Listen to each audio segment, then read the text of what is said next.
I just gotta get through, cause I feel like taking off. Find a place with a view. The pain is never gonna stop if it's controlling you. I know that time can heal it all. I just gotta get through, I just gotta get through. Eh bien salut, aujourd'hui une nouvelle vidéo, je vais vous présenter mon setup vidéo et montage et c'est parti, c'est tout de suite. Donc c'est parti, on commence tout de suite avec mon laptop. C'est un Acer Swift qui dispose d'un processeur AMD 7 de 2,30 GHz. Je le transporte dans cette sacoche que j'ai achetée dans un magasin de bazar dans ma ville. La GoPro que j'ai achetée il y a à peu près 2 semaines, je vous en avais parlé dans une précédente vidéo avec la Shadow. Voilà, c'est la GoPro 9 Black. Franchement, je la conseille.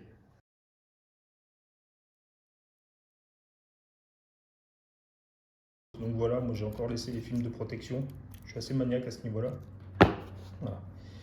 Ensuite, on a la première caméra de sport que j'avais achetée il y a quelques temps, la Cross Tour, voilà, qui vous annonce une capacité de film en 4K avec un raccord Wi-Fi à votre téléphone. C'est le cas, vous pouvez contrôler votre caméra avec votre téléphone. Par contre, 4K, voilà, vous allez pouvoir filmer en 4K, mais après, les images sont saccadées, donc maximum avec, je filme en 720p. Elle est utile, je m'en sers encore, malgré le fait que j'ai la GoPro, je m'en sers encore pour des images optionnelles, comme quand je filme par exemple à l'extérieur de la voiture que je suis en train de rouler avec. Voilà, par exemple, j'ai fait des images avec dans la vidéo où je mets le 4x4 en mode, le SUV au mode off-road.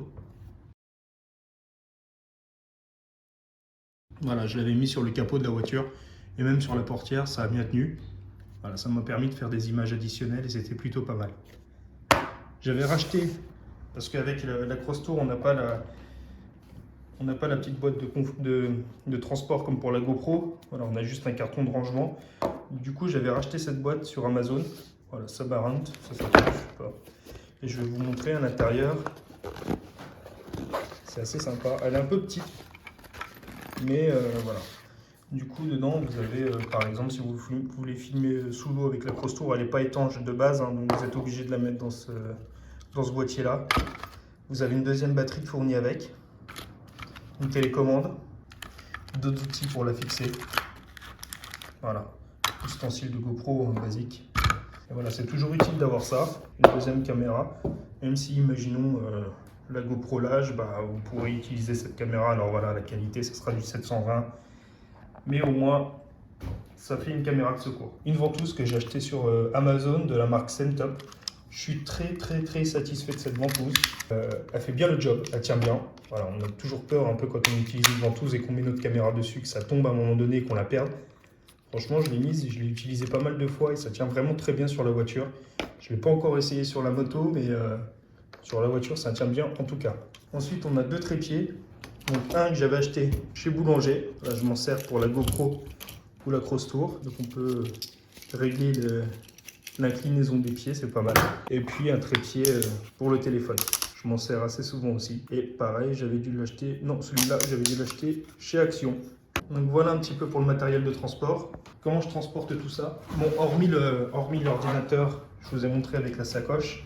Tout ceci, je le transporte grâce à un sac de transport de la marque Ride, qui est très sympa. On a pas mal de rangements.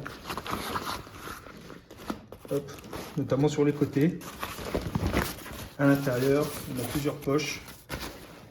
Un sac à dos classique, mais je trouve que niveau design, déjà, il est sympa. Et puis, il y a pas mal de place à l'intérieur. Donc, ce qui me permet de ranger mon matériel de caméra à l'intérieur quand je me déplace. Et puis ça, généralement, c'est tout le temps dans mon coffre à disposition. Donc ensuite, on va passer au gros du sujet. Mon setup ordinateur fixe. Donc, on a un écran LED de la marque Dell qui est d'une qualité remarquable. Je vais vous montrer. Alors derrière, qu'est-ce que j'ai mis? J'ai mis des petits bandeaux LED que j'ai acheté chez Action. Donc j'en ai mis un blanc au-dessus et un bleu tout en bas. Et c'est pas mal. Vraiment, la qualité de l'écran est assez dingue. On peut le régler en hauteur. On peut le régler. On peut le mettre comme ça. Il y a plusieurs réglages possibles. En inclinaison également. Et on peut même enlever le pied et le fixer au mur. Donc ça, c'est sympa. Voilà, il y a la petite déco au-dessus. Un clavier de la marque Listo que j'ai acheté à Boulanger. Ça a dû me coûter 10 balles, je crois. Mais franchement, pour l'utilité que j'en fais, je vois vraiment pas l'intérêt d'acheter quelque chose de plus cher. J'ai toutes les touches, ça fait largement le job. Une souris de gaming de la marque Nikon. Un tapis de souris que j'ai acheté chez Action, 59 centimes. Voilà, ça valait pas le coup de s'en priver. Donc ensuite, niveau audio, j'ai un casque de la marque Marshall. Sachant que le son, de base, il peut sortir aussi par l'écran Dell qui a des caméras intégrées, qui a des haut-parleurs intégrés également. Mais j'utilise quand même ce casque, puisque comme je vous l'ai dit, je fais de la musique aussi. Voilà un peu pour le bureau. Donc ça, c'est l'écran de surveillance pour ma fille qui est en train de dormir. Voilà, c'est un ancien bureau que j'ai repeint en noir. Les poignées sont passées en doré. J'aime assez le style vintage. Voilà, je sais pas, vous dites-moi ce que vous en pensez. Finalement, le bureau reste assez épuré et c'est pas mal. Au niveau du PC fixe, donc c'est un ordinateur Acer Predator qui est quand même assez efficace, assez robuste. Bon, il manque le cache de devant, mais il marche très très bien. Ce qui est sympa dessus, c'est qu'on a un bouton turbo. Je crois que ça augmente les performances de l'ordinateur. Au niveau de la carte graphique, bon, on a ça. Je vais pas vous mentir, j'y connais rien du tout. Mais rien du tout, je sais pas du tout ce que ça vaut. Pour ceux qui connaissent, dites-moi un peu dans les commentaires. Je pense que de toute façon, moi je le vois bien, l'utilisation, c'est un ordinateur qui est très réactif. Mais alors, en comparaison avec d'autres, j'en ai aucune idée. Donc, voilà un peu pour le bureau, là où je fais mes montages vidéo. Comment ça se passe? Dites-moi ce que vous en pensez les amis, dites-moi ce que vous pensez de cette vidéo, de ce style de vidéo, de ce format. Voilà les amis, cette vidéo est terminée. Je vous ai montré un petit peu tout ce que j'avais, tout ce que j'utilisais pour filmer, pour mes montages vidéo. J'espère que ça vous aura plu.